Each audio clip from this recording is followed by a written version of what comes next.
What is up, Doc? Hope you've had a great week. Most importantly, I hope you have stayed safe and stayed away from this virus. Hopefully soon we can come back to Doc and hang out. But until then, man, we're just going to continue to do this right here. This week, I just worked some, came home, hung out with the kids, hung out with Kelly, finished up Tate's clubhouse. So he's excited about that. It's also my place to sleep if I make Miss Kelly mad.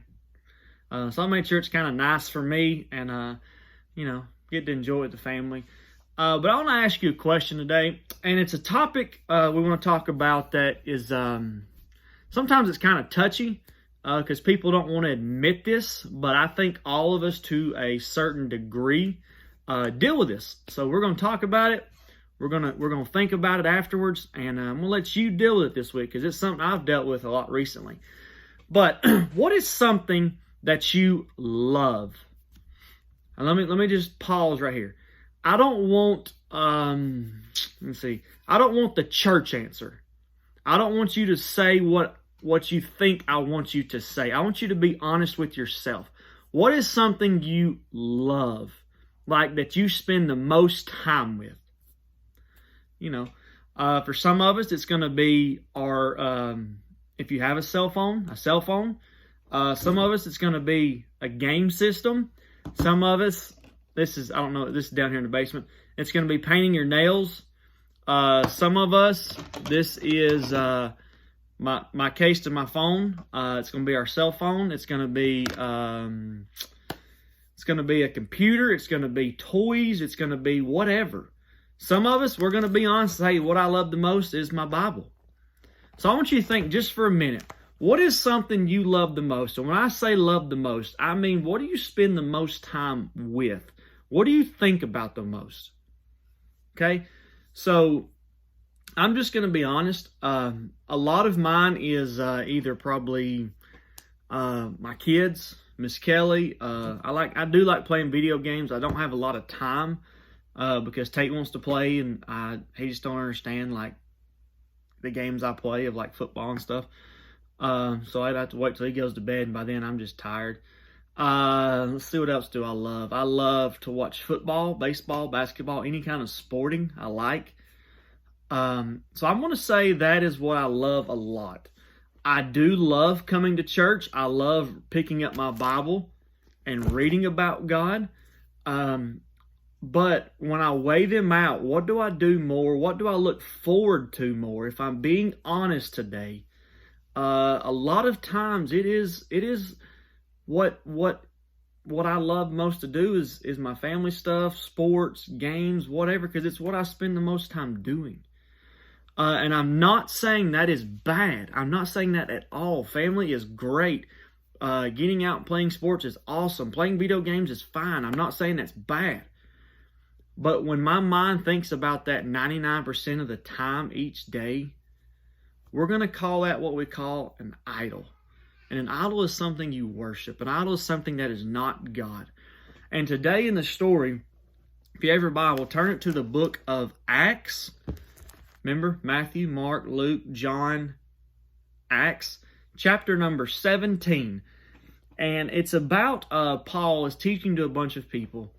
And he just kind of sees that they're worshiping what we call idols. They're worshiping stuff that's not God, that's not real, that doesn't sometimes really matter.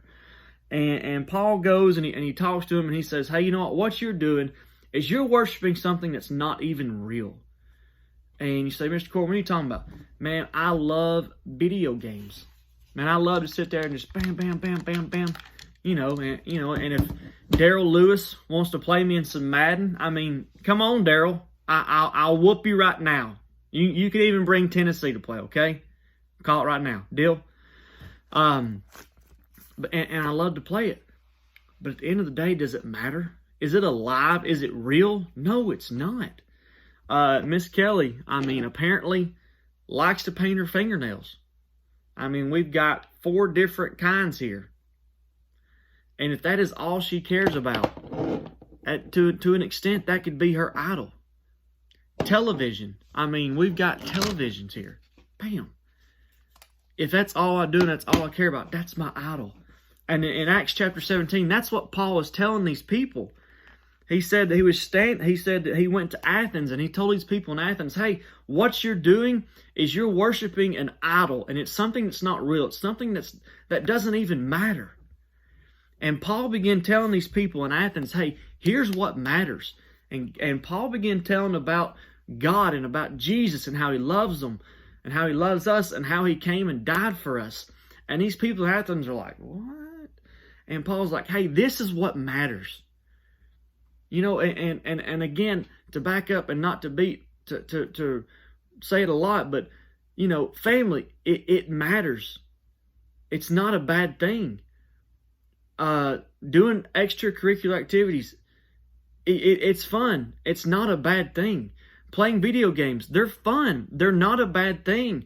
Doing blank, whatever you feel like you love the most, is not a bad thing.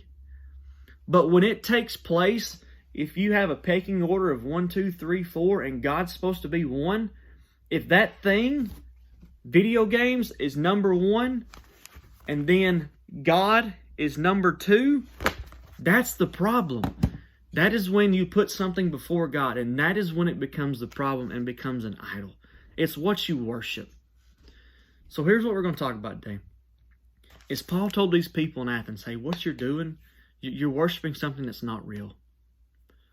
And I think to an extent we can all say, you know what, there's things in my life that I worship that doesn't really matter. You know, doing them is not wrong. Probably spending as much time and effort and energy that I put into them, that might be an issue.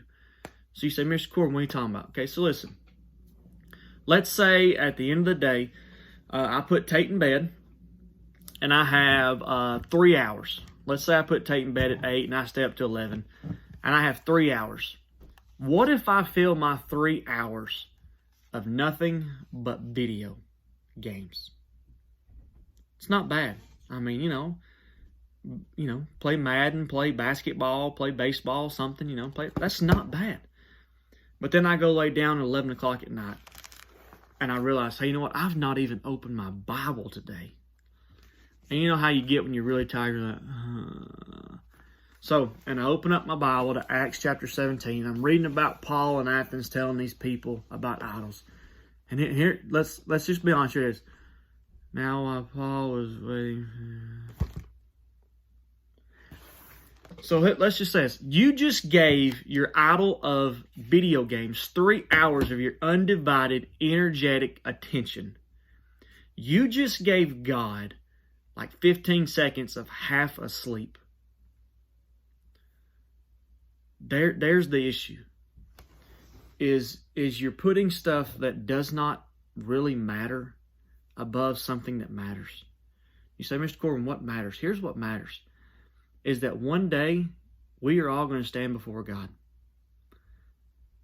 And He is going to ask us, did you accept what my son did? Do you know my son? Does my son know you? And for a lot of us, the answer is going to be yes. Here I can tell you the day that happened. And for some people in the world, it's going to be, well, I know of him. I've heard of him. But I don't know if he knows me. But I can tell you on Madden, I threw for 400 yards against the Atlanta Falcons. Idols. It's what you worship that doesn't matter. God. It's who we should worship that does matter. Why should it matter? It goes all the way back to what we've been talking about. That there is somebody that loves you so much that they let their son come to earth and take your place on a cross. Why? Because you matter. Because He loves you. Because He wants to spend all eternity with you. You say, Mr. Corbin, how does that happen? It's real simple. That you admit that you're a sinner. You admit that you do stuff wrong. Hey, I guarantee you if you're watching this video this week, you did something wrong. I hate to break it to you. You know, I'm just being honest with you. And that you admit it. And that you believe Jesus is who He says He is. And you confess that sin to Him. And you ask Him into your heart. And guess what the Bible says? The Bible clearly says, if you do that, Jesus will come into your heart and be with you. And then a day will come that you get to go experience heaven with Him. And with others who have accepted the same thing. That's why it matters. It's because way back in the book of Genesis, Adam and Eve messed this up. But God sent His Son and gave us an opportunity and made it right. And all we have to do is, hey, admit we're wrong and ask God to forgive us. We lay aside all these idols. We lay away everything that really doesn't matter. Even stuff that's not bad, you put it away. What do you replace it with? You replace it with something that matters.